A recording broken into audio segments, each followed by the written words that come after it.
We're still a few weeks away from some live action Star Trek, and The Expanse is coming to an end with the next series. So I have been looking forward to a new sci-fi show, and this one certainly qualifies. I'm going to be talking about Foundation on Apple TV. The first 2 episodes dropped earlier on today. And this is a show I've been really looking forward to. I'm going to discuss it, but not in too much detail. There will be spoilers ahead, particularly for episode 1. But as always, I'm Al. This is the Geek in Review, so let's get to it. Now, Foundation is a space saga from the legendary sci-fi author Isaac Asimov, and he wrote a series of books over quite a few decades, which kind of ties in with one of the plots of the story that this spans thousands of years. I'll get into that later on, but this is an absolutely great and epic story, and it's one of those things that people said it could never be made either on the big screen or the small screen, so I have been really looking forward to how David S. Goyer is going to bring this to life. Now, there are quite a few changes from the book already, gender swaps with characters. Now, usually this gets made a big deal of when it comes to this in movies and shows, but as this hasn't been put on screen before, no one really cares. There's no headlines about this. So if you're going to complain about the roles being gender swapped in this show, quite frankly, I don't care. You can leave your comment below, or you can reach out to me on Twitter. I just want to sit back and enjoy the story. Now, as I said, the story itself is set over thousands of years, and it is set in the very distant future of humanity, where we have went out and colonised and conquered, essentially, the stars. There's now a galactic empire that has about 8 trillion inhabitants on thousands of worlds. The empire, to make it sort of something easy to understand, it's a bit like ancient Rome. There's the centre of the empire, which is called Tandor, where all the power and wealth resides, and then you've got the outer worlds, but I'll get back to those later on. But one of the main problems, I said, bringing this to screen is how do you tell such an epic tale that hops decades and chapters in the books and can hop hundreds of years so you don't get the same characters? And you're not going to get an answer to these questions straight away, certainly not in the first 2 episodes. Now, the first episode itself, I have to say, I wasn't really initially sold on it until Harry Seldon, who's the main character, shows up. I thought that the way that the world was pitched to us from the point of view of Gail and her going to meet Harry was a little bit confusing, because they talk about some of the technologies that exist in this world, but they don't really go into detail about how it works. And I think a sort of general rule is you either have to show and tell or just not mention it. For example, in Star Trek, we know how the warp drive works, but in the Battlestar Galactica remake, they never went into detail about how the jump drive works, which I always appreciated. Sometimes it's nice not to get bogged down in science and science fiction and just tell a story. And once it gets past this point, yeah, it does really pick up, and you get a greater sense of the story and actually how big this story could potentially be. So Harry Seldon, who's our main character, is a mathematician, a sort of Stephen Hawking type, who invents this science called psychohistory. Psychohistory is a bit difficult to explain, and it will unravel throughout the series. It's a little bit complicated, but basically it's using information to predict the course of humanity.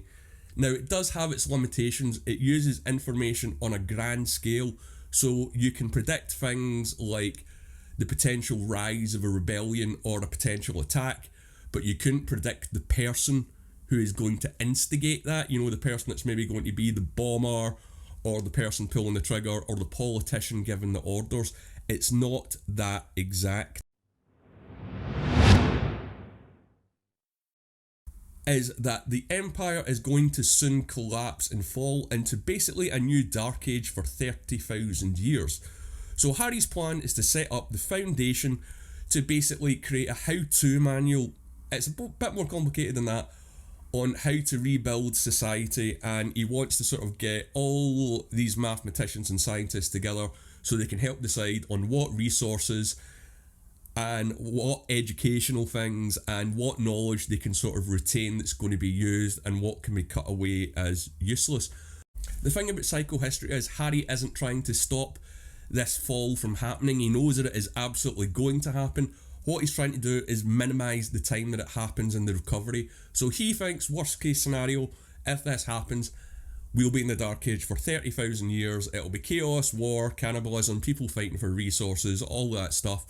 But with this plan that I'm going to come up with and this organisation's going to come up with, we can cut 30,000 years down to hopefully 1,000 years. Now, there are also limitations as well on predicting exactly when the fall is going to happen. This does get covered a little bit more in episode 2. But yeah, I think this is a really interesting concept that they're not trying to prevent a terrible event, they're just trying to mitigate the effects of that event from happening. And it is going to lead for some very questionable and very interesting decisions when it comes to morality, who can be saved, what can be saved, and at the end of the day, why you're going to save that and what your justification is, if there is going to be any personal bias involved because you are from that planet or you are from that culture. And that is something that I'm going to look forward to quite a lot in this show, definitely. Harry has got sort of attention of the Empire itself, and because he's predicting the fall of something that's lasted for centuries and centuries, they're not too chuffed with what he is predicting is going to happen. Because if you've been ruling somewhere for quite a while, they don't perceive any threats. They think that the Empire is essentially stable, and it has been that way for thousands of years. They do mention that there has been some sort of war on robots or AI. They highlight it a little bit more in episode 2, so I'll talk about that later on. But I thought this was something that was very interesting because it does ring similar to what happened in the Dune franchise as well. And because Dune was delayed by a year and is coming out in the next few weeks, I can't help but think that this show and Dune are going to get compared to each other a little bit. They're both based on very famous sci-fi books by very famous sci-fi authors. And yeah, there are some similarities in tone and things like that, although I haven't seen Dune yet. I'm just aware of the universe based on the books in the previous films. But you shouldn't look into this too much. Foundation is its own show, so if you're looking for your Dune fix, I'd just say wait a few more weeks. Now, as I said, the story doesn't really get exciting for me until Gal arrives on Trantor, which is Harry's planet. And as I mentioned, Harry at this point is a famous Stephen Hawking style mathematician. It'd be great if he was a magician, but there is a faith element to this I'll discuss at some point as well. And it's essentially the trial of Harry. Gal is this girl who's solved this equation and is a sort of protege that Harry's been looking for, but the Empire want to use Gal to sort of prove or disprove Harry's research. But Trantor itself, I find, is very contrasting. When you initially see Gal and the people getting off the ship and arriving on the planet, the fashion is very relaxed and kind of feels almost familiar. But when it gets to the sort of higher ups, like the Empire and things like that, it's really over the top and kind of, you know, futuristic Roman Empire. And part of me think that works and part of me think it doesn't. I'll need to see more episodes to get a feel of the show, because the pilot episode is usually tonally very different to the rest of the series. The Expanse is a great example of this. The first episode looks nothing like what season 5 or season 4 looks like at all. So I do expect them to change this. But one thing that I've noticed in this episode as well, and I don't know if it is just the way it was shot or it was due to COVID restrictions, but man, there is a lot of space on Trantor. If you notice, almost every room there's a huge amount of space. There's a few guards at the side, there's some people at desks, but the space in between them is absolutely crazy. Now, sometimes this does happen with CGI where they just don't fill in the blanks and they just sort of fill in. Now, the ruler of the Empire, that's a little bit tricky. It is one guy, and it's one guy who's been doing the job for thousands of years. First Emperor was cloned.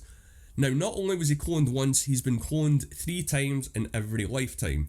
So that means there's a young childlike version of him, there's an adult version of him, and then there's an old man version of him, and they're called Brother Dusk, Brother Day, and Brother Dawn. Which I think is a really interesting concept when you see them talk to each other. It was something that they kind of done in the last few seasons of the show Dark as well. But this is really interesting, especially when you're watching the older one talk to the child one and educate him. You're essentially educating yourself. So it did make me think about that old sort of question of, imagine you could go back and tell yourself when you were 15 this, what you would know, and this, that sort of thing, and how it would change your life. And that's a really interesting perspective. And again, they do get more into that in episode 2, so I will talk about it later on. The Empire is interested in Selden. As I said, he's been speaking out on the Empire and the potential fall, and they're worried that he's getting a following. Harry's work is sort of attracting scientists, mathematicians, but also a kind of weird cultish faith-based element to it as well, because you have to have faith that Harry's maths and equations are correct if you're going to follow this guy into what is essentially the worst period in human history that there's ever been. But as you can imagine, the Empire isn't too happy with this. After thousands of years being in power, you're not going to want to give it up. And you're certainly not want to get told that you're going to get overthrown and probably killed in the process as well. As I mentioned, at this point, the Empire is 12,000 years old with 8 trillion citizens, and Harry's trial is more of a sort of PR stunt to discredit him.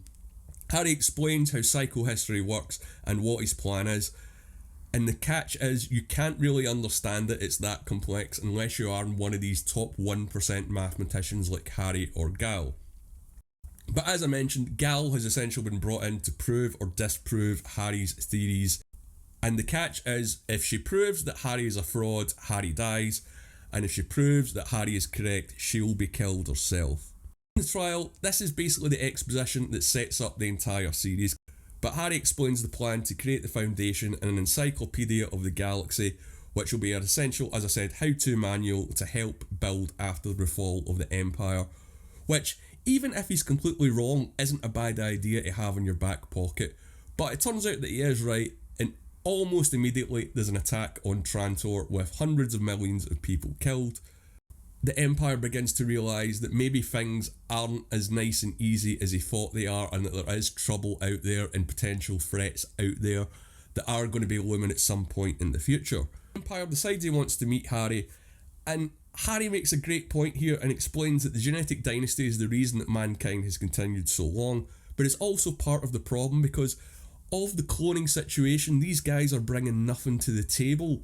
Every person is the same person, so they aren't really coming up with new ideas or new solutions or any new ways of thinking, when there are people out there who don't have the benefit of being cloned repeatedly, who through necessity are going to have to come up with solutions to problems that the Empire hasn't even considered. Now this is where the politics side starts to get into it, because the Empire spares Harry, thinking that, hey, if this guy's right, I can take the credit, but if he's wrong, it won't matter. So they exile Harry to a planet called Terminus, but again there's a catch that he's not allowed to take the faster than light travel there. So it is going to take him about 900 days for Harry and his followers to get to the planet. And that's pretty much where episode 1 leaves off. Now I'm going to discuss episode 2 immediately, so if you haven't watched it, watch it now because there are going to be spoilers ahead. I'm not going to go into as much detail as episode 1, but there are quite a few significant twists that I might mention. So episode 2 gets a little bit deeper with the characters, particularly Harry and the Empire, and it's all versions of the Empire, the young, the old and the adult, not just one of them. And I would say the theme of this episode is what happens when things or people don't live up to their expectations. Now the episode picks up straight away from the disaster in episode 1, with the government trying to track down those responsible for the bombings. Meanwhile, Harry has started his exile with years until they get there. They're now training for how to live and build on Terminus, because they find out that it's not a particularly friendly or habitable planet, and something like 30% of them are predicted to die in the first 5 years once they've landed, just from maybe lack of resources or disease or accidents. So I say this isn't an ideal place. From what they show on screen, it looks as if it's probably been filmed or based on Iceland, so imagine living there, but you don't have a house when you get there, you've got to build everything yourself. It wouldn't particularly be a great time. And speaking of right or wrong, we do learn more about Harry's equations and that they aren't complete, so there are gaps in his plan, meaning that unexpected things can happen. He didn't foresee, for example, the attack on Trantor, and considering that's his home planet, you think he would have at least stepped in to try and prevent that. And after the attack, the Empire is starting to see as well that they might have a problem in their hands with outer planets, because there are now enemies that are now working together as friends to do not overthrow the Empire directly, but certainly cause a bit of uproar and shake up the system. And this is something that hasn't happened in 12,000 years of reign, so you can understand why they want to hunt these people down and eliminate them to make sure there's not going to be any more resistance. this is where this episode gets very like the movie Gladiator, and yeah, the whole thing with the Empire and the dusk, day and dawn had a very Commodus Marcus Aurelius, and I can't remember the name of the kid that was in Gladiator or the character's name, but that feel.